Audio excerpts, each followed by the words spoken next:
gaarummaa isaa yookiin immoo hammina isaa dubbata afaan isaa irraa hin baranne garuu ustaaza guddaarraan barachaa jira ta'een sobaa turee jedhe. So mucaan kun kisaaraa yeroo isaa gubaa ture jechuudha. Kisaaraa yeroo isaa abiddatti kaa'ee qabsiisaa ture jechuudha. Kanaaf yookiin islaamu namni yookaan islaamummaa cabsuudhaaf dhufe yoo ta'e maaliif hin baratu baratee islaamummaa kana cabsuu barbaade yoo ta'e hin cabsuu yookiin iccitii islaamummaa baruu barbaade yoo ta'e hin baruu. Mucaan kun garuu hin baranne jedha waa'ee islaamummaa irraa waan tokko dubbachuu illee hin danda'u. Alhamdulillah bagan baratiin. Wallahi. Wallahi. Dhuga baga wallaalaa ta'uusaa baga safachiise. Maaliif immoo keessaa bahe yoo jenne wal naman gaafachiisu nu deebiseera. Maaliif islaamummaa jibbe maaliif keessaa deebi'e islaamummaa irraa maaf deebi'een hin baranne deebiinsa. Utuu barate islaamummaan wallahi yaa ustaaz ana caalaa beektu ani isinitti himuu hin danda'u. An guyyaatti waa'ee islaamummaa irraa wanna tokko baraa deemuun islaamummaan natti mi'aa deema.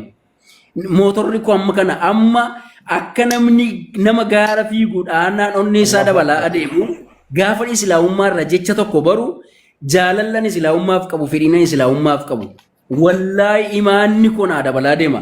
Hamman jecha tokko baraa ooluun amman jecha tokko qabachaa deemuun amman jecha tokko shaakalaa deemuun inna islaamummaa keessa maaliif ba'e islaamummaa keessa maaliif duubatti deebi'e sababan qabu bakka beekamaadha sababa isaan nu kaa'eera maaliif hin baranne utuu barate islaamummaa utuu balleessuu dhufe islaamummaa kana bareen balleessatu jedha islaamummaa keessatti hafa mucaan kun islaamummaa xureessuu utuu dhufe islaamummaa kana bareen xureessatu jedhe islaamummaa kana bareen xureessatu jedhe utuu barate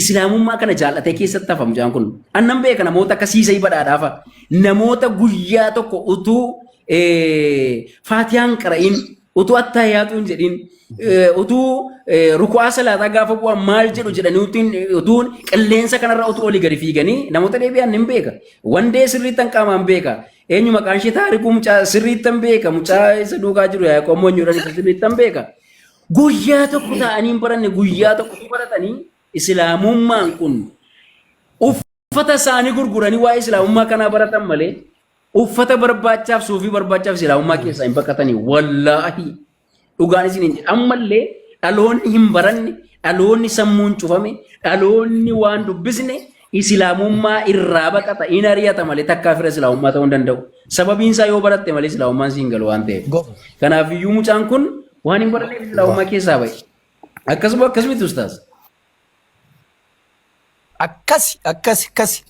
Akkas wallahi bilaa sheeroo isaallee gubee taayimii isaa gubee maqaa isaa miidhee qalbii isaa miidhee sammuu isaa miidhee yeroo isaa miidhee waa meeqaa isaa miidhee namichi bar yaa rabbii islaamummaan bar amantii beekaa fi beekumsaan hoogganamtu malee tan wallaalaa fi wallaalaadhaan hoogganamtu miti bar takkaa. ربنا كز جابر قاف مبوس إنما أنزل بعلم الله جابر قرآن خنا سيقالي بكم سربيتين بكم سنبوئي بكم ستبوئي اللي لا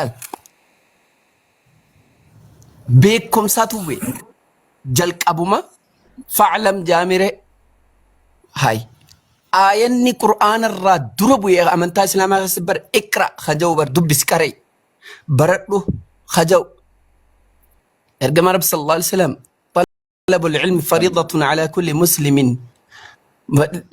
مسلمة ديرهاتو دبرتياتو نما مسلمة هندرت بكم سعلمي دا بربادون دير كمجي ارجم رب صلى الله عليه وسلم هاي سيقالي أمانتي بيخاف بكم العلم قبل القول والعمل دبتشو في هجتشو دورة برتشو تدور سامنتا إسلاما خستي amantaa kanumatti yuusanii miti anaan kan nadi bu'aan takkaatu jira reefuun tana wallahi qabaa takkaa ilmi namaa naman qabin qaba jennaan je'eetiin anaan iyyadhe na jala gabbuu inni suni